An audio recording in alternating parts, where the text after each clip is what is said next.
Joining me is US filmmaker and commentator Ami Horowitz, this week from Israel. Ami Horowitz, Tucker Carlson, I know you admired a lot of things he did, so did I, but how big is this sacking of him?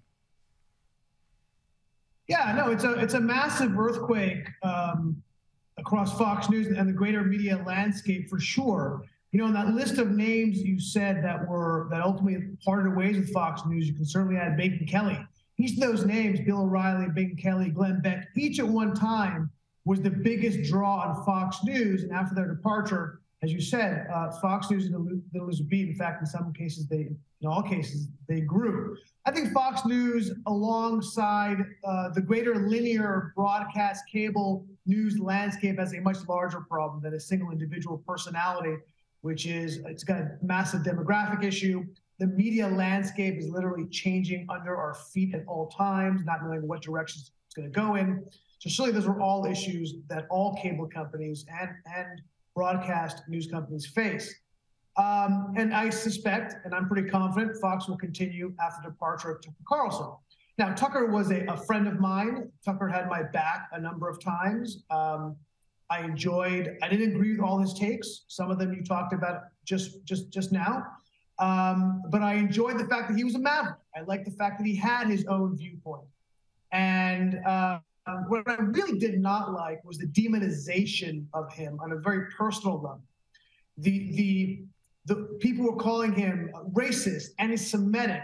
I know he didn't have a racist, anti-Semitic bone in his body. It bothered me a great deal when you had Jonathan Greenblatt of the Anti-Defamation League come out with, I thought was a histrionic statement about Tucker leaving. And I remember when he first made the comment that Tucker was an anti-Semite because of a particular show that he ran. And I watched that show twice, looking for any kind of possible overt or even dog whistle of anti-Semitism, and it just didn't exist. So it bothered me a great deal when people like him and others are labeled and simply try to bring them down in public with these scurrilous charges of racism and anti-Semitism. That bothered me a great deal.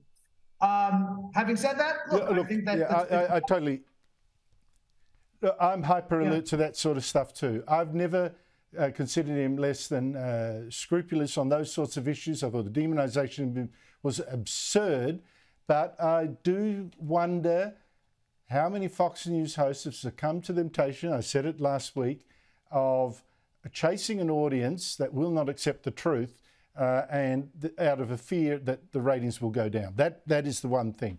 Now, let's not forget, Ami, there was within hours a second sacking, and this time on the left-wing CNN, which sacked host Don Lemon. I haven't been able to stand this guy for ages. And it's reported that this debate with a Republican presidential candidate is reportedly a reason for it. Here it goes. When you are in black skin and you live in this country, then you can disagree with me, but we're not. You are sitting here telling an African American about the rights and what you find insulting about the way I live, the skin I live in every day. Here's where you and I have a different point of view. Black and white that black people don't have in this country, and that black people do have. Well, here's where you and I have a different point of view. I think we should be able to express our views regardless of the color of our skin. We should have this debate without me regarding you as a black man, but me regarding you as a fellow citizen. That's what I think we should say. Whatever ethnicity you are explaining to me whatever ethnicity about what it's like to be black whatever in America. Ethnicity I'll tell you what I am. I'm an Indian American. I'm proud of it, but I think we should have this debate. Black, white, doesn't matter. I think we should have one guy with the same skin color as the other guy playing the race card against him. What's your take on that one? As you may imagine, I have a slightly different perspective on the Don Lemon firing than I do with Tucker. There are men of contrast, not just because of their politics, because the way they behaved and who they were personally. I also had a personal connection with Don Lemon. When I had this famously a big Swedish global controversy, I was on his show. Now, normally these hits on CNN and Fox are 5 minutes long. My hit with him was nearly 15 minutes. And I can say I dismantled him during the course of this interview. It was such a pop, it had gained millions and millions of views online. And I destroyed him so badly that CNN had to reach out to cross YouTube and have everybody pull down their versions, when they had the entire version of the interview and only had their highly edited version on their website and on YouTube, in which I still made them look pretty bad, to be honest with you. The question becomes, look, there was aside from that one clip you just showed, of course, there was that incredibly misogynistic comment he made when he was talking about President candidate Haley. And then there was a variety, in-depth variety piece that came out not long after those comments about Haley, which was incredibly telling. A lot of stuff I personally did not know, talking about his misogyny, his highly inappropriate behavior, and his backstabbing of colleagues was quite illuminating.